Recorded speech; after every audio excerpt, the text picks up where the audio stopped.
Сайн мэцэн үү? Enough Style компани стилист Оранжин байна. Та бүхэн яг одоо new look контентыг үзэж байна.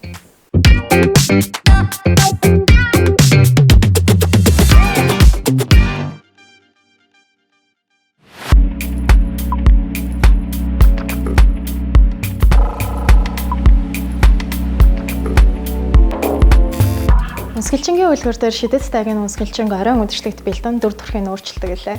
Яг түүнтэй ижил өнөөдөр би шидэт тагны дүрт тоглон модельо янз бүрийн төрхөнд өөрчлөх болно. Өнөөдөр Монгол дизайнеруудын урилсан хувцснуудаар хаврын үлрэл тохиолдог томоохон баярт өдрүүдэд өмсөх лукуудыг бүрдүүлэх болно. Стилист хүний хувьд үйлчлүүлэгчдэд зөв цогцтой лук бүрдүүлэхийн тулд би дараах 3 зүйлсийг заавал бодолцдог аваа. Хамгийн ихний зайлшгүй бодолцох ёстой зүйл маань өөрийн биеийн давуу болон сул талыг олж мэдэх байгаа. Хүн болгоны бие дахин давтагдахгүй өөр байдаг ч хэлээдээ ерөнхийдөө дэлхий дээр байгаа бүх хүмүүсийн биеийг 5 хэсэгт хуваадаг байгаа. Тэдгээр 5 галбар нь алим, тэгшүн цогт, элсэн цаг, уруу харсан гурвалжин гэсэн 5-т хуваагддаг. Хувцлалтын гол зорилго нь биеийн давуу талыг тодотгож, сул талыг далдлах байгаа. Мөн дараагийн заавалчгүй бодолцох зүйл нь ялцчгүй орчин үеийн трендүүд байгаа. 2022 оны трендийг ер нь бол 2 хэсэгт хуваажуулж байгаа. Нэг нь болохоор бид нарыг хөл хорионд байсаар агаад бүр мөвтэйхэн хувцсанд ер нь бол дуртай болчихсон. Тэр маань ер нь casual стилээр гарч ирж байгаа. Streetwear талаа.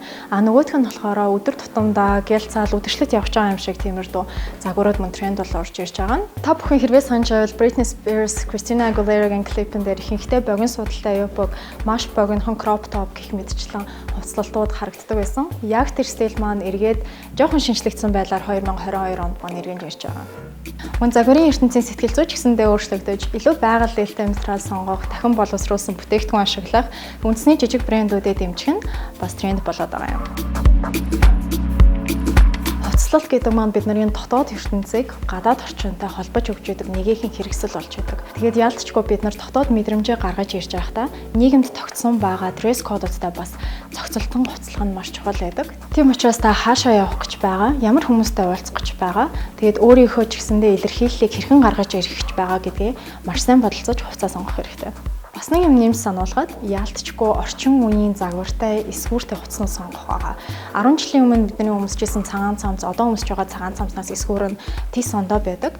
Тийм учраас загварлаг харагдах бас нэгэн яалтчгүй бодолцох зүйл нь орчин үеийн эсгүүртэй тэр хувцсыг сонгох байгаа. За тэгээд өнөөдөр тэмдэглэлт баярын 3 лук бүрдүүлэх байгаа. Бүгдээрээ хамтдаа ямар лукуд бүрдсэнийг нь харцгаая. Энэхүү лукийн маань гол хувцас нь яалтчгүй Монгол шинжээг агуулсан энэхүү хантаз байгаа. Энэхүү хантаз маань юугаараа сонирхолтой вэ гэвэл 2 өөр материалын хослол байгаа. Энэ маань гялтгар өнгөтэй торгон материал, тэгээд үслэг бас оруулаг орж ирсэн.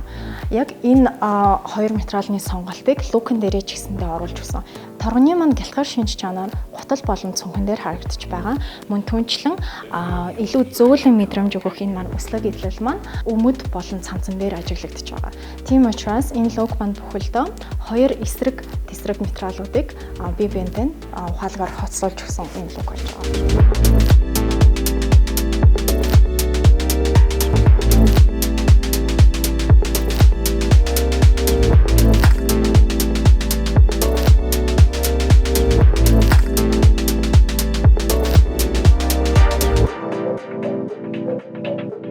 Энэхүү лукээрээ 2 эсрэг тесрэг материалыг хэрхэн бие биентэй хослуулж болдгийг харуулах гэсэн юм аа.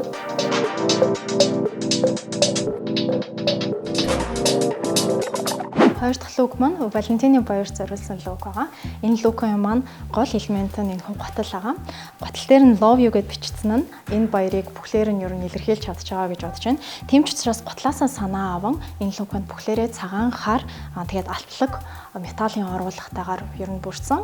Энэхүү лук маань палашныхаа тусламжтайгаар романтик эмэгтэй стилийг гаргаж ирж байгаа ч гэсэн тийм эрэгтэйлэг пижак гадуур нь өмсгөж өгөөд тэгээд эмэгтэй туяхан байдлыг илүү тодотгож өгч байгаа энэ хүү арьсан корсет маань бас нэг сонирхолтой элемент борж орж ирээд тэгээд готлынхаа өнгөтэй ижил очил энэ маань яалтчгүй гоё хослол олж гарч ирж байгаа. Тэгээд корсет маань бүхлээрээ арьсан материалтай. Тэгээд арьсан материал маань цаанаасаа нэг тийм секси даал дутхыг агуулж идэг нь бас их сонирхолтой харагдсан.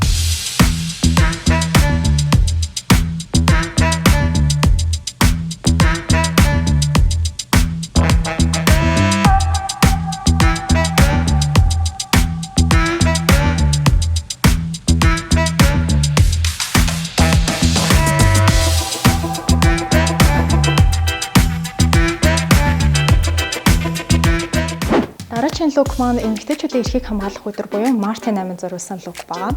Палат сонгохын оронд хослол сонгосон. Яагаад гэвэл хослол маань анхнаасаа эрэгтэй хүний нийгэм дэх байр суурийг тодтогч өгдөг хослолт байсан бол одоо эмэгтэйчүүд ч гэсэндээ нэгэн түвшинд байгаа шүү гэдэг мессежийг үгээр хүргэхийг хүссэн юм.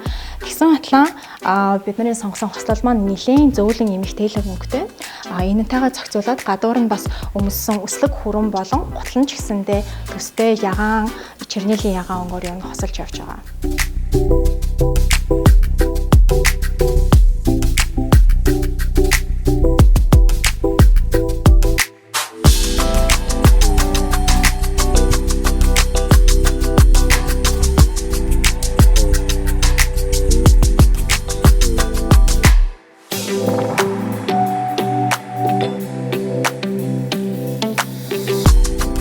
Ингээд хаврын үйлрэл тохиолддог 3 томоохон баярын лукийг бүрдүүллээ. Нэмэлтээр хавар гадуур өмсөж олох streetwear талдаа 2 лукийг хамтдаа бүрдүүлсэн. Дөрөвдөх лукээрээ хэрхэн нэг лукэн дээр янз бүрийн стилийг хослуулж болхийг харуулахыг хүссэн. За хамгийн гол элемент маань энэ боксчдын өмсдөг мэд уртсарсан шорт байгаа. Энэний өнгө нь болохоор хар бэж болон ногоон өнгөний хослолууд маань их сонирхолтой харагдсан учраас бүхэлдээ энэ лук маань зөвхөн энэ 3 өнгөөр бүрдэж байгаа. Тийм ч учраас энэ маань олон стилийг бие биенээ хослуулсан ч гэсэндээ балансаа сайн барьж өгсөн нэг цогцолтой лук болгож харагдаж байгаа.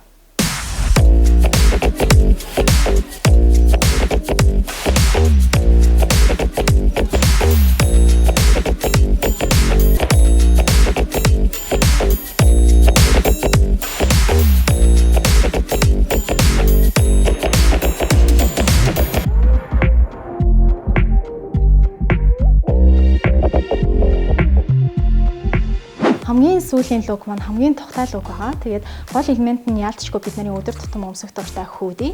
Тэгээд гадуур нь өмсөж байгаа энэ пальто маань бохоо стилтэй байгаа.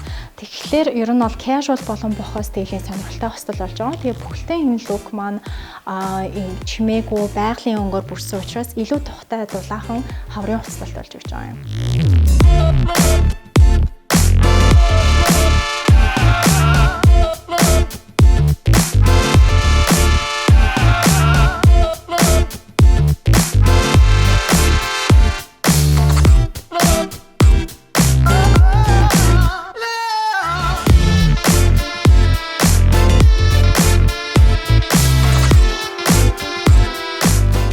Өнөөдөр баяр ёслоор өмсөж болох 3 лук, өдөр тутамдаа өмсөж болох 2 лукийг хамтдаа бүрдүүллээ. Та бүхэн энэ хавар хувцасталтаа сонгохдоо миний танилцуулсан стилийн аргачлалуудаас туршаад үзээрэй. New look контент маань зайсан хэлээс та бүхэндээ хүрлээ. Хамтдаа ясна баярлалаа. Баярлалаа.